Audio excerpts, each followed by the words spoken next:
Supper with Stella. So today we are gonna get started. So this is kind of a two-part episode. We are gonna get started bringing together our Christmas Eve dinner.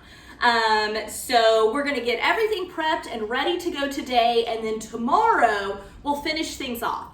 So on the menu for a little starter, we're doing like a goat cheese tartlet that's little phyllo cup tartlet that's topped with candied peppers that have already been candied, preserved, super easy to make.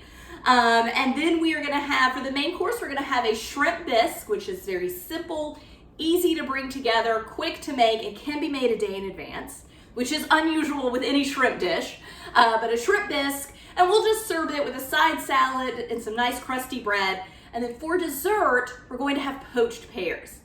So I'm gonna start, as I often do when I'm doing a menu prep like this, is I'm gonna start with dessert.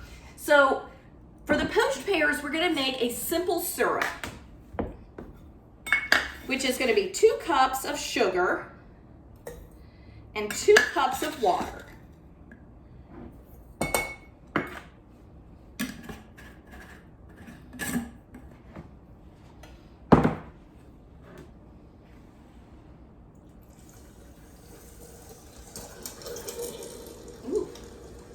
Already turned my pan on. So I'm gonna let this simple syrup, which again, it's just water and sugar, equal parts water and sugar right now, come to a boil, and then we'll add some of our other ingredients to it. And meanwhile, I am just gonna peel my pears.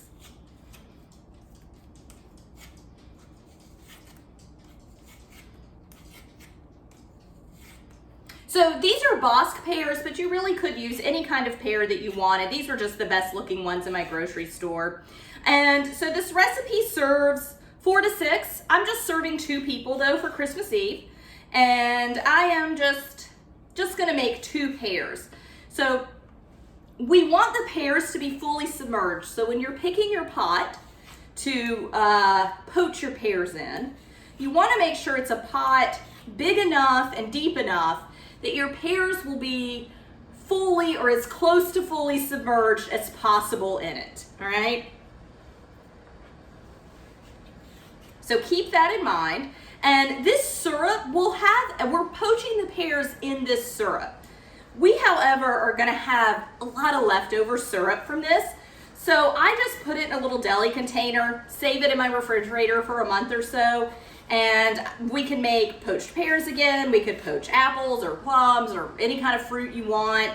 Serve it over pancakes, put it in your coffee, whatever you wanna do. It's a really delicious, really delicious syrup to have into the new year, or really any time of year. It just kind of feels fancy, so I like to do it at Christmas, but very simple, very make ahead.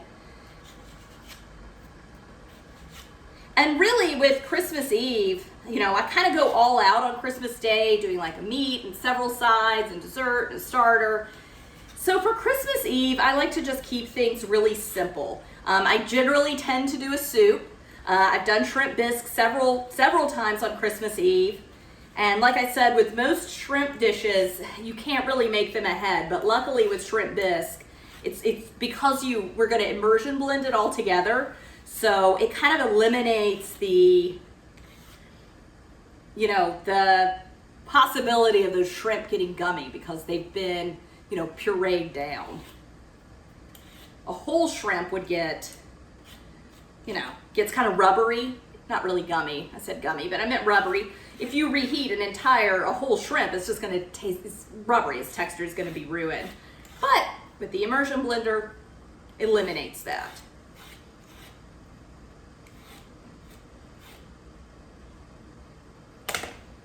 All right, so I'm gonna let this come to a boil and just kind of get my pears cleaned up. Okay, so my simple syrup has come up to a boil, so I am just gonna knock the heat down and let it simmer for just a few minutes. We're really just making sure that the sugar is dissolved. It is, but let it simmer for just a minute. All right, so my simple syrup's been simmering for a few minutes. Everything's fully dissolved, so I just peeled.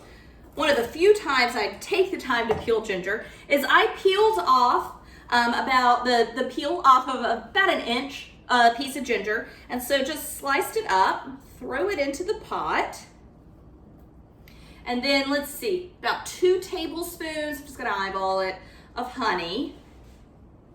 It's kind of cold in my house, so it's gonna take a minute to come out. There we go.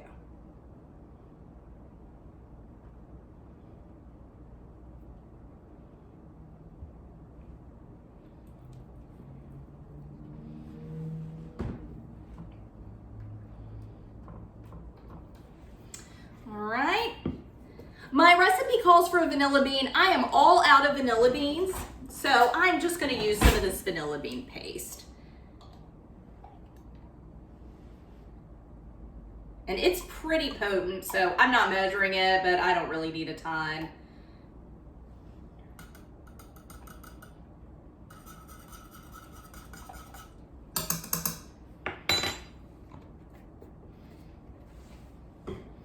And a cinnamon stick.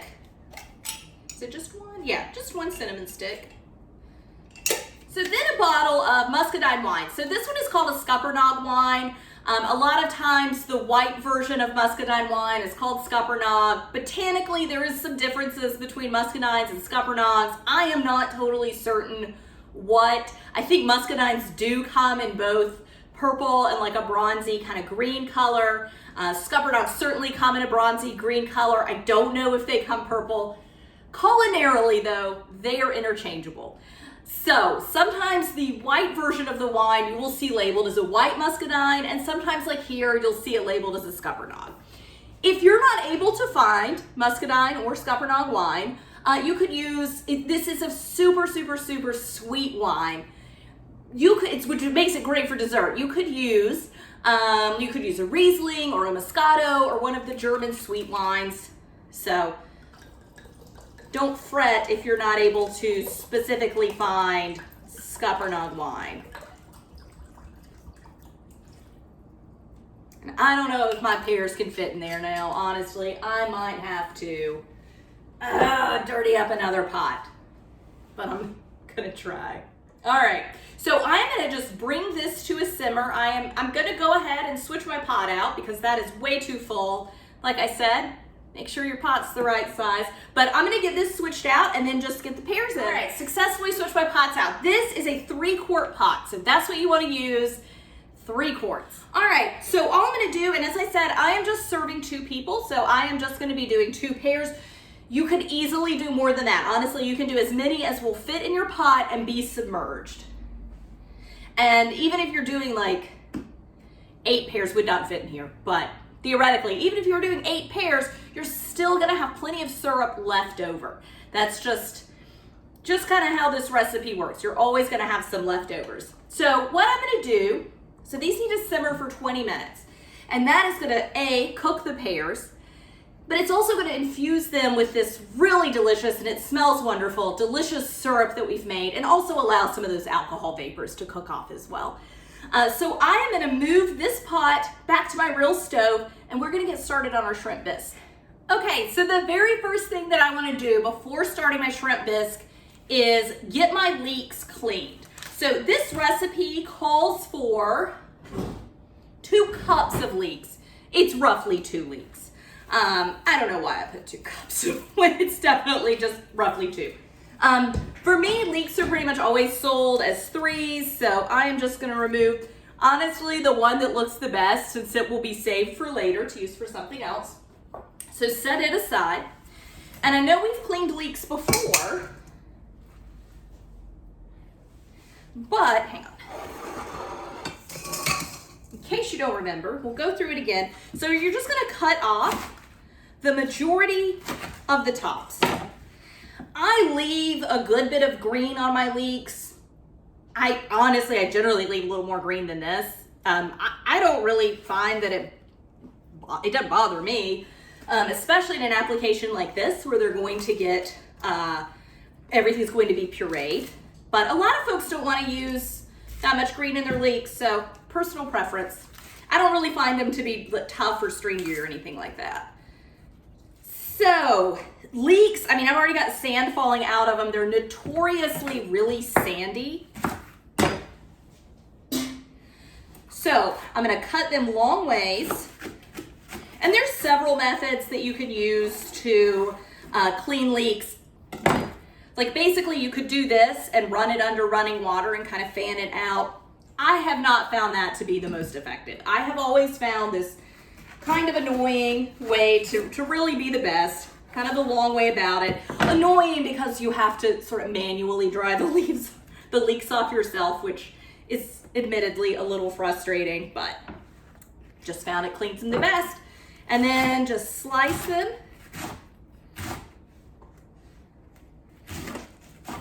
Slice them up.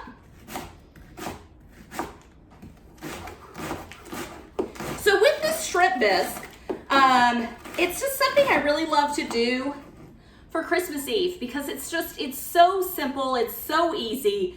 You can do it for lunch or dinner. We'll usually do kind of like a late afternoon, like an early lunch, late or early dinner, late lunch. And then we can just like, I don't know, just like relax and watch Christmas movies and drink hot chocolate and do all the other Christmas stuff and not have to worry about food anymore. And also knowing that the next day is gonna be a good bit of preparation will have been done for it, but the next day is always a little more intense as far as getting, for me anyway, as far as getting a meal on the table.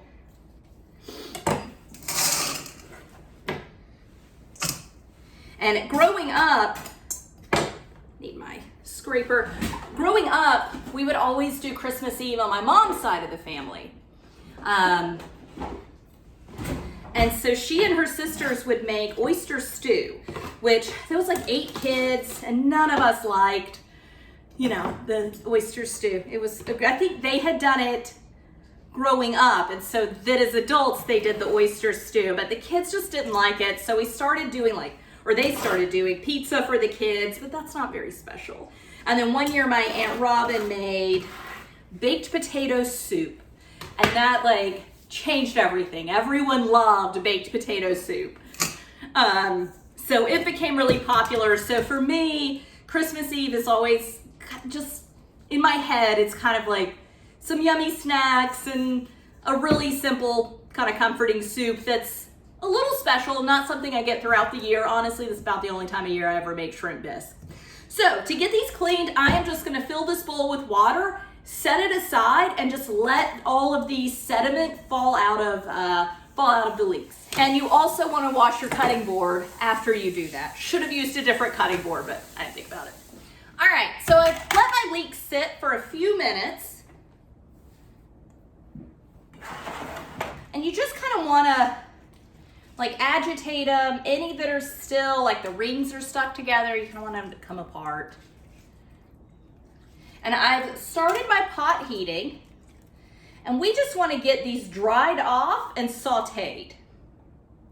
So I just pull them out, scoop them off the top by handfuls, put them on a towel, and you want to make sure that you're using a bowl that is big enough that the leeks can float at the top and all the sediment can drain to the bottom. Some of the sand got on my counter, so if you're hearing that little scraping sound, it's the bowl rubbing against some of the sand on my counter. I didn't get cleaned off, not anything in the bowl.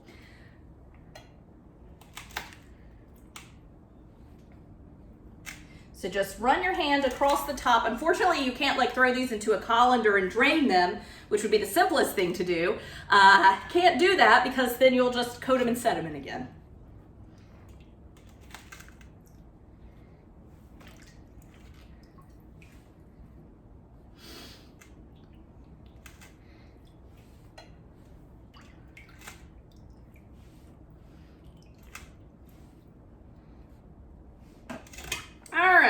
So we're just gonna towel dry these off because we do want them, we don't really need to get any color on them, but we do want to develop some flavor and get a good sear, or at least get them translucent. But you don't want a ton of water because that just takes longer for it to cook.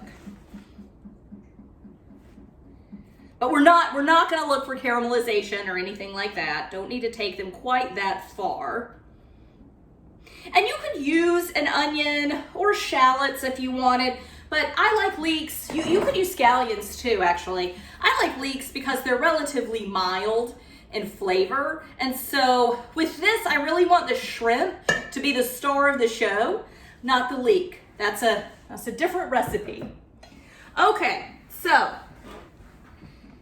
carefully gather your towel up and just pour them in. All right, so I'm gonna let these start cooking and get all the sand cleaned off my counter, and then we'll come back and start chopping up some garlic. So I'm gonna go ahead and get some garlic chopped up. And so with this recipe, like the very first direction in the recipe is to make shrimp stock for your bisque. So basically, shrimp stock is just, it takes from start to finish about 20, maybe 25 minutes to make. But you'll use those tops from your leeks, you'll use these shells from your shrimp, which I always recommend buying shrimp in the shell still. Peel it yourself. And that way, you have plenty of flavor, plenty of ingredients for shrimp stock.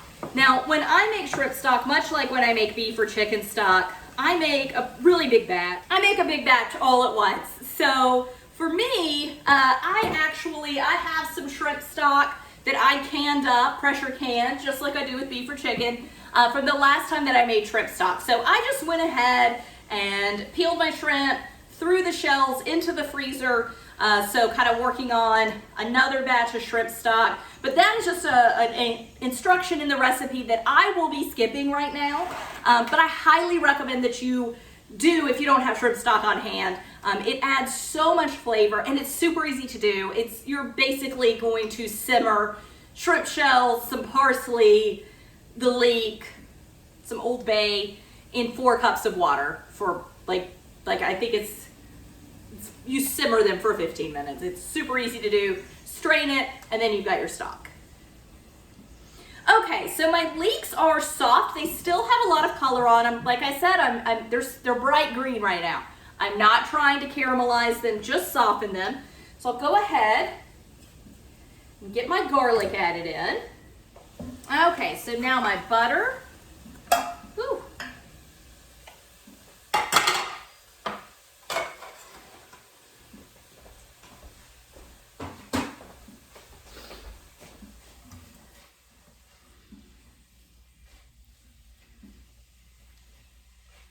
And while it is starting to melt, I'm going to go ahead and get the star of the show, the shrimp in. So I've got a pound of shrimp.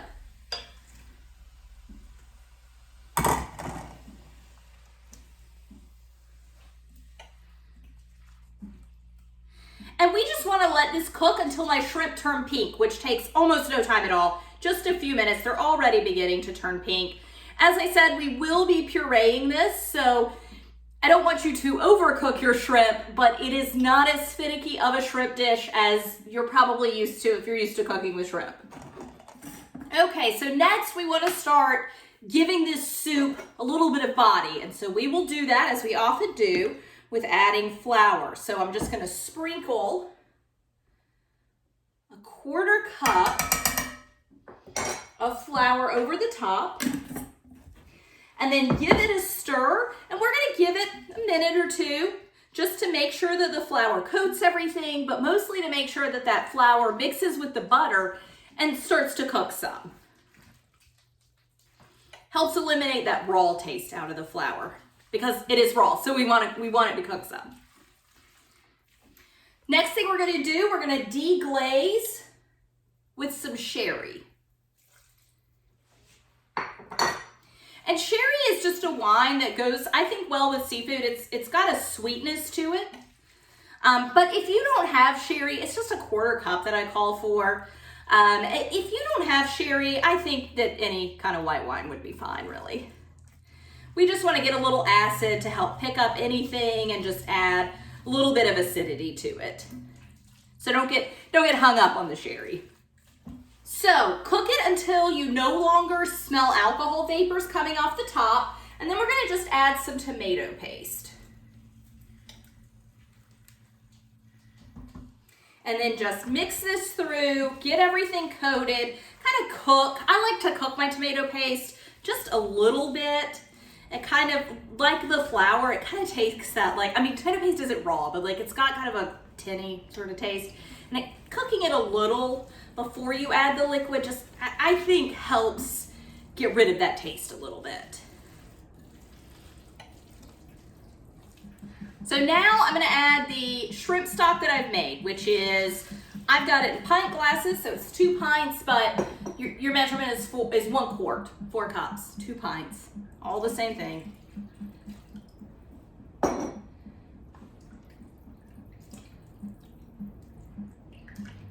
And just kind of scrape.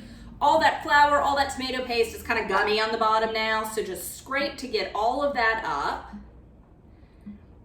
I mean, honestly, the wine got the flour up, but not the tomato paste.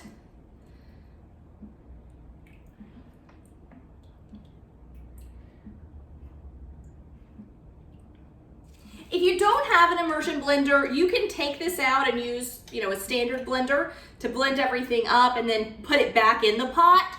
But these are pretty inexpensive, and it's really a tool that I use a lot and really enjoy having. So if you don't have one, it might be, it looks like it'd fit in a stocking pretty well. So just carefully stand back and just blend it all up.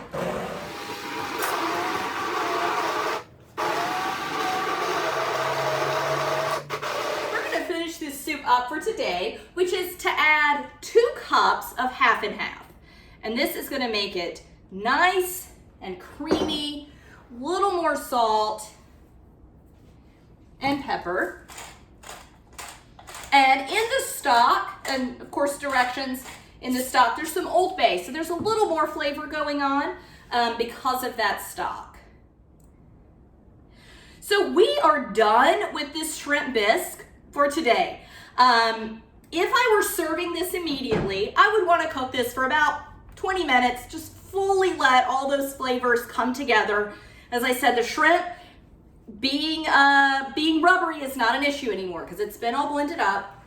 So if I were serving it now, I would cook it 15-20 more minutes, make sure it gets fully heated through, and just give the flavors time to come together. But I'm not. I'm serving this tomorrow, so it is off to the refrigerator with this, and we are going to do one more quick little thing to get things done for tomorrow. So I am going to clean up my mess, and then I'll meet you back here in just a minute. So last thing to do today, super simple, is we're going to get our appetizers made. Our little starter made. So we're gonna make a goat cheese mixture. We're gonna put in some phyllo shells, and then we're gonna top it with some candied jalapenos, or candied peppers. These are some that I make at home for my garden. We'd already opened a jar, so I just poured it up into this. And I may have to get another jar from the basement. Sometimes you can find candied jalapenos in a store. Not always though. Generally, I make this with red pepper jelly. You could do red pepper jelly or green pepper jelly, both of which are made from bell peppers. Or you could do a jalapeno pepper jelly, which is green. Or you could do both. You could do jalapeno pepper jelly and red pepper jelly, so that you've got one that's a little hot and one that's just sweet. And then it's red and green. And that's honestly what I was going to do. And then I was like, no, you have a ton of cowboy candy that you've made this summer, and you still have some left over from last summer, so you're gonna use that instead. But red pepper jelly, or just pepper jelly, would be an excellent topping for this. Or even like a basil jelly, which is something I make in the summer. I made some last summer, so I don't have any this year. I ran through it all, but that would be really good as well. So, super simple. We are just gonna blend up goat cheese and sour cream. So I have got, and you could do, easily, all of these recipes, the pears, the shrimp bisque, and this are super easily scalable recipes. So you could certainly make more or less, just depending on your needs. I'm just doing 4 ounces of goat cheese, and then I'll do about half that amount, so 2 ounces of sour cream. But I'm just gonna eyeball it. But it's just, you don't have to be too exact with this recipe.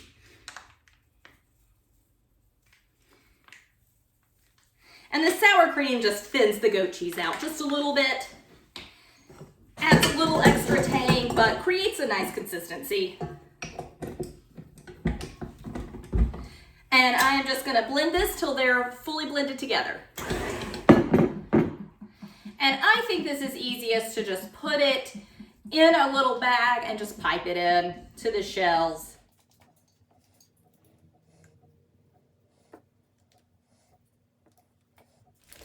So I am just gonna keep my shells in their little tray just until I'm ready to serve, and then I'll take them out and put them on a cute little serving platter. It is a pretty soft mixture, so I just did a very small little incision.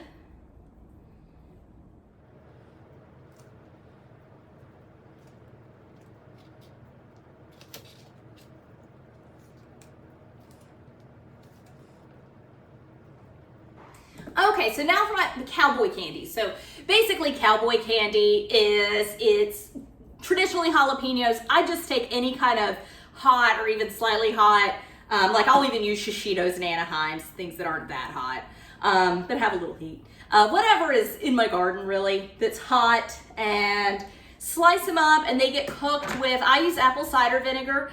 They get cooked with vinegar and sugar for a few minutes, and then they're canned up. But I have a ton of these, like I said, from last year, and then I made new ones this year.